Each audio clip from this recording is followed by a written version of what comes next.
Bat হাতে সেরা নাইম, বল হাতে দুর্দান্ত ছিলেন তাসকিন, শামীম ও অঙ্কন ছিলেন টুর্নামেন্টের সেরা আবিষ্কার। তাদের সাথে আলো কেড়েছেন বিদেশিরাও। তবে প্রশ্ন এখন সেখান থেকে কোন 11 জন থাকবেন সেরা একাদশে, কারা নজর কেড়েছেন আলাদাভাবে। সিটি 24 নিউজের মতে 2025 বিপিএল এর সেরা একাদশে আছেন কারা কারা সেটাই জানবো জিসান মাহমুদের রিপোর্টে। আনুষ্ঠানিকভাবে শেষ হলো 11তম বাংলাদেশ প্রিমিয়ার লিগ।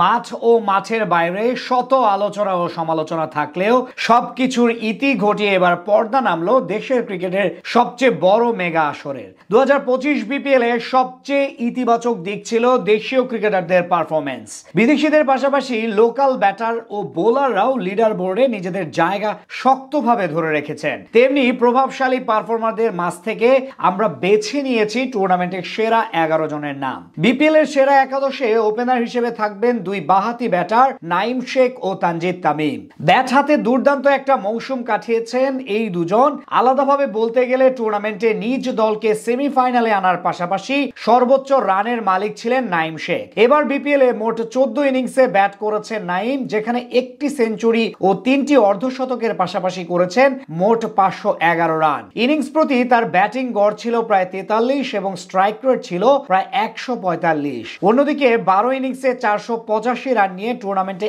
এখন পর্যন্ত দ্বিতীয় সর্বাধিক রানের মালিক তানজিদ তামিম। ব্যাট হাতে একটি সেঞ্চুরির পাশাপাশি এই ব্যাটারের কাছ থেকে এসেছে 4টা অর্ধশতক। 3 নম্বরে আমরা রেখেছি ইংলিশ ব্যাটার ডেভিড মালানকে। পুরো আসরে ফরচুন বরিশালের হয়ে না খেললেও শেষ ম্যাচগুলোতে অসাধারণ পারফরমেন্স করেছেন এই ব্যাটার। আজকের ফাইনালের আগ পর্যন্ত তার ব্যাটিং গড় ছিল প্রায় 80 ছুঁই, স্ট্রাইক রেট ছিল প্রায় 160। 4 নম্বরে আছেন রংপুর রাইডার্সের পাকিস্তানি অলরাউন্ডার খুশদিল শাহ। টুর্নামেন্টে 10 ম্যাচ খেলে সবচেয়ে ইম্প্যাক্টফুল ক্রিকেটার ছিলেন তিনি। ব্যাট হাতে প্রায় 60 গড় এবং 175 স্ট্রাইক রেটে করেছেন 298 রান। পাশাপাশি বল হাতে মাত্র 10 গড়ে 17 উইকেট নিয়েছেন খুশদিল। তার সঙ্গে মিডল অর্ডারে থাকবেন আসরের সবচেয়ে বড় আবিষ্কার মাহিদুল ইসলাম অঙ্কন। ব্যাট ও গ্লাভস হাতে অসাধারণ একটা মৌসুম কাটিয়েছেন এই তরুণ। সব মিলিয়ে এবার বাংলাদেশ প্রিমিয়ার লিগে মোট 12 ইনিংসে ব্যাট করার সুযোগ পেয়েছেন অঙ্কন, যেখানে প্রায় 175 স্ট্রাইক রেটে করেছেন 315 রান, গড় প্রায় 35 রান ইনিংস প্রতি।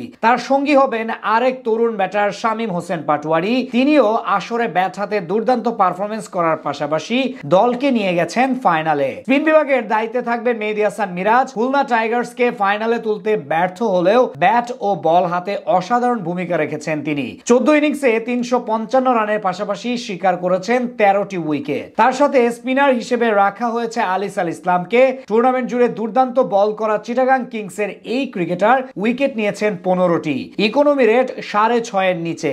এছাড়া 3 পেসার হিসেবে আমরা বেছে নিয়েছি তাসকিন আহমেদ, ফাহিম আশরাফ ও আকিফ জাভেদকে। বল হাতে 25 উইকেট নিয়ে আসরের সেরা বোলার দুর্বার রাজশাহীর তাসকিন আহমেদ, পাশাপাশি অধিনায়কত্ব করবেন তিনি। অন্যদিকে রংপুর রাইডার্সের আকিফ জাভেদ ও ফাহিম আশরাফ নিয়েছেন 20টি করে উইকেট। সব মিলিয়ে এটাই ছিল সিটি 24 নিউজের চোখে এবারের বাংলাদেশ প্রিমিয়ার লিগের সেরা একাদশ। এখন কমেন্টে আপনিও জানিয়ে দিতে পারেন আপনার মতে বিপিএল এর সেরা একাদশে কারা কারা থাকবে।